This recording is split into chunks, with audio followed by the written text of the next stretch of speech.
بسم الله الرحمن الرحيم. عن ابن عباس رضي الله عنهما أن رسول الله صلى الله عليه وسلم قال: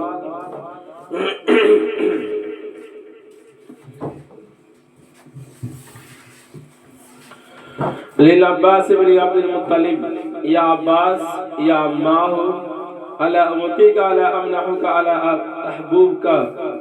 أحبوك، ألا أفعل بك 10 خصال إذا أنت فعلت ذلك غفر الله لك ذنبك أوله وآخره، قديمه وحديثه، خطاه وعمده، صغيره وكبيره، سره وعلانية.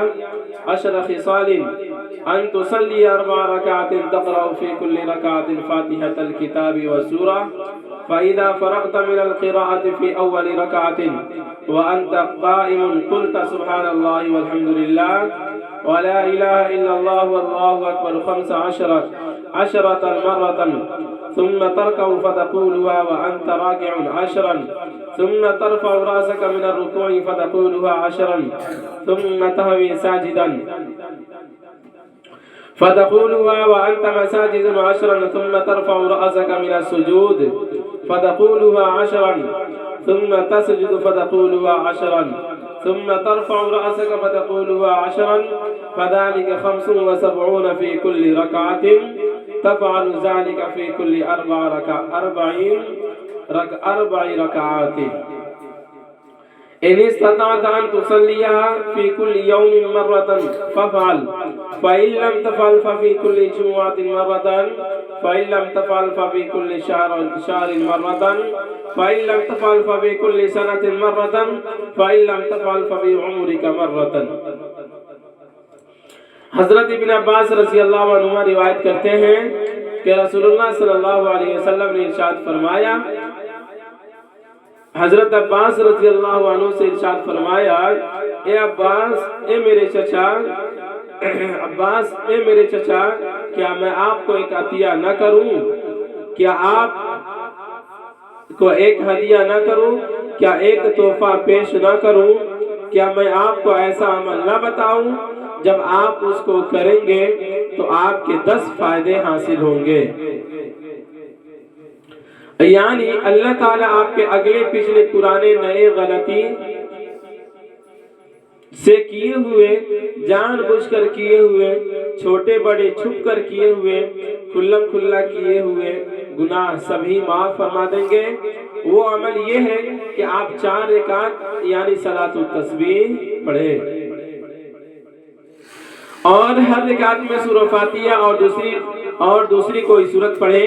جب آپ پہلی رکعت میں قرات سے فارغ ہو جائیں تو قیام ہی کی حالت میں رکوع سے پہلے سبحان اللہ والحمدللہ ولا الہ الا اللہ واللہ اکبر 15 مرتبہ کہیں، پھر رکوع کریں اور رکوع میں بھی یہی کلمات 10 مرتبہ کہیں، پھر رکوع سے اٹھ کر قومہ میں بھی یہی کلمات 10 مرتبہ کہیں، پھر سجدے میں چلے جائیں اور اس میں بھی یہ کلمات 10 مرتبہ کہیں، پھر سجدے سے اٹھ کر جلسے میں بھی یہی کلمات 10 مرتبہ کہیں، پھر دوسرے سجدے میں بھی یہی کلمات 10 مرتبہ کہیں، پھر دوسرے سجدے کے بعد بھی کھڑے ہونے سے پہلے بیٹھے بیٹھے یہی کلمات 10 مرتبہ کہیں۔ 4 رکعت اس طرح پڑھیں اور اس ترتیب سے ہر رکعت میں یہ کلمات 75 مرتبہ کہیں۔ یعنی میرے چچا، اگر آپ سے ہو سکے تو روزانہ یہ نماز 1 مرتبہ پڑھا کریں، اگر روزانہ نہ پڑھ سکے تو ہر جمعہ کے دن پڑھ لیا کریں، اگر آپ یہ بھی نہ کر سکیں تو ہر مہینہ میں 1 مرتبہ پڑھ لیا کریں، اگر یہ بھی نہ کر سکیں تو سال میں 1 مرتبہ پڑھ لیا کریں، اگر یہ بھی نہ ہو سکے تو زندگی میں 1 مرتبہ ہی پڑھ لیں۔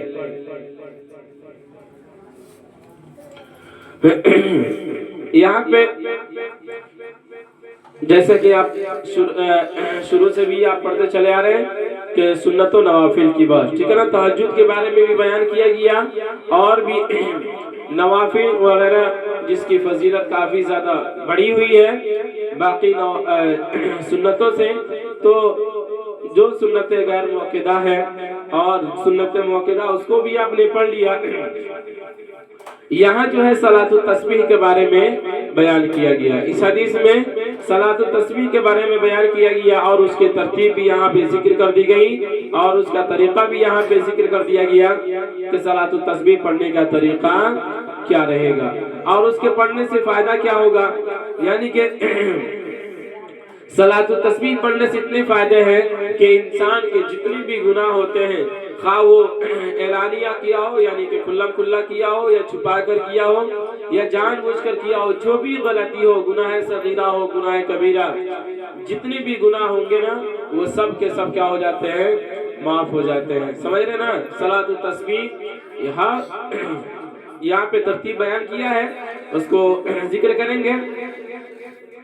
तो इसके बाद इतनी फजीलत है कि गुनाह कबीरा, गुनाह सगीरा और इसी तरीके से एलानिया और इसी तरीके से जो भी पोशीदा गुनाह इंसान जानबूझकर किया हो या गलती से किया हो, सब के सब सलातुत तस्बीह पढ़ने से क्या हो जाते हैं, माफ हो जाते हैं। समझ रहे ना।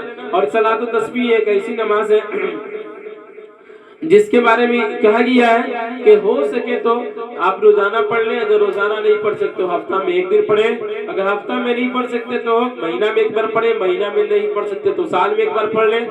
अगर इतनी भी आपके पास फुर्सत नहीं है तो क्या कर ले, पूरी जिंदगी में एक मर्तबा तो इसे जरूर पढ़ ले। आ रही बात समझ में। तो देखिए यहाँ पे तरतीब जिक्र करते हैं और यानी कि ला इलाहा कलिमात है, ला इलाहा इल्लल्लाह सुभान अल्लाह वल्हम्दुलिल्लाह वला इलाहा इल्लल्लाह वल्लाहु अकबर। इन कलिमात को 300 मरतबा 4 रकात में पढ़ा जाता है। कितना? 300 मरतबा 4 रकात में पढ़ा जाता है। पहली रकात में 75 मरतबा पढ़ी जाती है, फिर दूसरी रकात में 75 दुना 150 और फिर इस तरह से 2 रकात में 150, 2 रकात में 150, 300 हुआ। ठीक है ना। तो ये नमाज होती है वो थोड़ी सी ताखीर इसमें लगती है, लेकिन इसके जाहिर सी बात है जिसकी फजीलत जितनी बड़ी होती है वो थोड़ा सा उतना लंबा भी होता है कि नहीं। तो चलिए तरतीब देख लेते हैं। यहाँ पे बयान किया कि क्या एक आप सल्लल्लाहु अलैहि वसल्लम ने कहा क्या मैं आपको एक हदिया ना करूं, क्या एक तोहफा पेश ना करूं, क्या मैं आपको ऐसा अमल ना बताऊं जब आप उसको करेंगे तो आपको 10 फायदे हासिल होंगे। कितने होंगे? 10 फायदे हासिल होंगे सलातुत तस्बीह पढ़ने से। यानी अब वो 10 फायदे यानी करके गिना रहे, यानी अल्लाह ताला आपके अगले पिछले पुराने नए गलती से किए हुए, जानबूझकर किए हुए, छोटे बड़े छुप कर किए हुए, खुल्लम खुल्ला यानी कि जो ऐलानिया तौर पे जो इंसान गलती किया है उसको सभी माफ फरमा देंगे। वो अमल ये है कि आप 4 रकात सलातुत तस्बीह पढ़ लें। क्या करें? आप 4 रकात सलातुत तस्बीह पढ़ लें और हर रकात में सूरह फातिहा और दूसरी कोई सूरत पढ़ें। जब आप पहली रकात में क़िराअत से फारिग हो जाए तो क़ियाम ही की हालत में रुकू से पहले सुभान अल्लाह वल्हम्दुलिल्लाह वला इलाहा इल्लल्लाह वल्लाहु अकबर 15 मरतबा कहें। यहाँ से तरतीब जिक्र कर रहे हैं, यानी कि हर रकात में 4 रकात पढ़ेंगे ना तो हर रकात में सूरह फातिहा पढ़ेंगे और सूरह फातिहा पढ़ने के बाद कोई सूरह मिलाएंगे। ठीक है ना। और उसके बाद खड़े खड़े यानी क़ियाम की हालत में 15 मरतबा क्या करेंगे?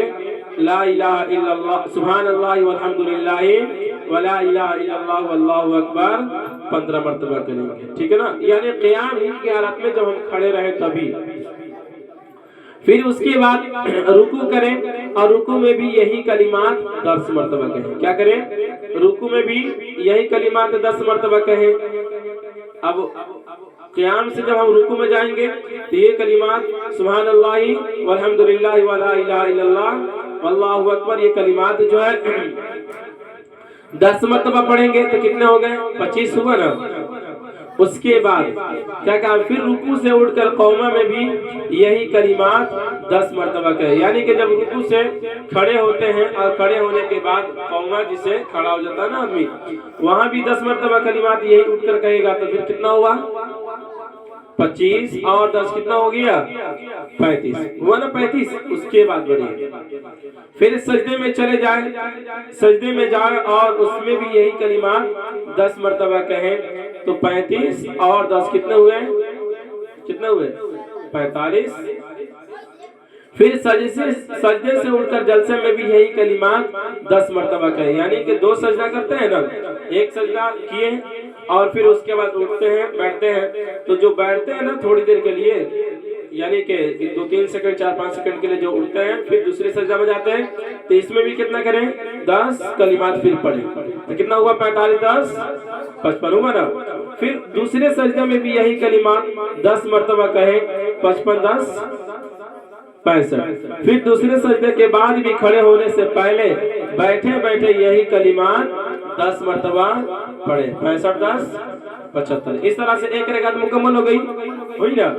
तो इसी तरह से चारों रकात के अंदर हम पढ़ेंगे, उसी को यहाँ पे जिक्र किया, चारों रकात इसी तरह पढ़े और इस तरतीब से हर रकात में ये कलिमात 75 मरतबा कहें।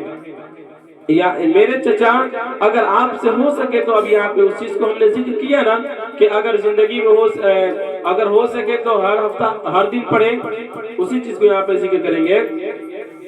अगर आपसे हो सके तो रोजाना ये नमाज 1 मरतबा पढ़ा करें, अगर रोजाना न पढ़ सके तो हर जुमा के दिन पढ़ लिया करें, अगर आप ये भी न कर सके तो हर महीना में 1 मरतबा पढ़ लिया करें, अगर ये भी न कर सके तो हर साल में 1 मरतबा पढ़ लिया करें, अगर ये भी न हो सके तो जिंदगी में 1 मरतबा ही पढ़ ले। समझ रहे ना बात को। इस तरह से ये तरतीब को यहाँ पे जिक्र की गई और इसकी बहुत ज्यादा फजीलत है। किसी नमाज के बारे में ये नहीं है कि इंसान के जितने भी गुनाह होते हैं सब माफ कर दिए जाते हैं। आली बात में अभी तक नमाज की जो बात चल रही है तो आपने पढ़ा ना, किसी हदीस में पढ़े अभी तक नहीं पढ़े। लेकिन सलातुत तस्बीह एक ऐसी नमाज है जिसके अंदर पढ़ने से जो भी गुनाह इंसान को होता है वो जिस भी एंगल से किया हो सबके सब क्या हो जाते हैं, माफ हो जाते हैं। समझ रहे ना बात को। चलिए अब अगली हदीस देखते हैं। अन इब्न उमर रज़ियल्लाहु अन्हुमा क़ाल वज्जह रसूलुल्लाह सल्लल्लाहु अलैहि वसल्लम जाफर इब्न अबी तालिब इला बिलादिल हबशा फलम्मा क़दिमा इअतनक़ा व क़ब्बला बैन ऐनैहि सुम्मा क़ाल अला अहब्बु लका अला उबश्शिरुका अला अमनहुका अला उतहिफुका क़ाल नअम या रसूलल्लाह सुम्मा ज़करा नहव मा तक़द्दम। हजरत अब्दुल्लाह बिन उमर रज़ियल्लाहु अन्हुमा फरमाते हैं कि रसूलुल्लाह सल्लल्लाहु अलैहि वसल्लम ने हजरत जाफर बिन अबी तालिब रज़ियल्लाहु अन्हु को हबशा रवाना फरमाया। जब वहां से मदीना तैयबा आए तो आप सल्लल्लाहु अलैहि वसल्लम ने उनको गले लगाया और पेशानी पर बोसा दिया, फिर इरशाद फरमाया क्या मैं तुम्हें एक हदिया ना दूं, क्या मैं तुम्हें एक खुशखबरी ना सुनाऊं, क्या मैं तुम्हें एक तोहफा ना दूं। उन्होंने अर्ज किया जरूर, इरशाद फरमाइए। फिर आप सल्लल्लाहु अलैहि वसल्लम ने सलातुत तस्बीह की तफसील बयान फरमाई। इस तरह से आप सल्लल्लाहु अलैहि वसल्लम ने इस हदीस के अंदर भी देखिए उसी सलातुत तस्बीह की फजीलत को भी यहाँ पे जिक्र किया गया। यहाँ जो रावी है हजरत इब्न अब्बास रज़ियल्लाहु अन्हु है और यहाँ जो रावी है वो कौन है, हजरत अब्दुल्लाह इब्न उमर रज़ियल्लाहु ताला अन्हु है। तो यहाँ भी उसी चीज को जिक्र किया कि जब हजरत जाफर बिन अबी तालिब रज़ियल्लाहु ताला अन्हु जब हबशा रवाना फरमाए थे, ठीक है ना, और जब वहां से ये मदीना तैयबा वापस आए तो आप सल्लल्लाहु अलैहि वसल्लम ने उनको गले लगाया और पेशानी को बोसा दिया। फिर इरशाद फरमाया क्या मैं तुम्हें एक हदिया ना दूं और क्या मैं तुम्हें एक तोहफा ना खुशखबरी ना सुनाऊं, तो क्या मैं तुम्हें तोहफा ना दूं। तो उन्होंने अर्ज किया जरूर इरशाद फरमाइए, ठीक है ना। तो फिर आप सल्लल्लाहु अलैहि वसल्लम ने सलातुत तस्बीह की तफसील फरमाई और उसकी फजीलत को बयान किया गया, ठीक है ना। चलिए अब इसके आगे और इससे मुताल्लिक यानी सलातुत तस्बीह से मुताल्लिक मुतअद्दिद हदीसें यहाँ पे जिक्र की गई है, इंशाअल्लाह कल उसको पढ़ेंगे।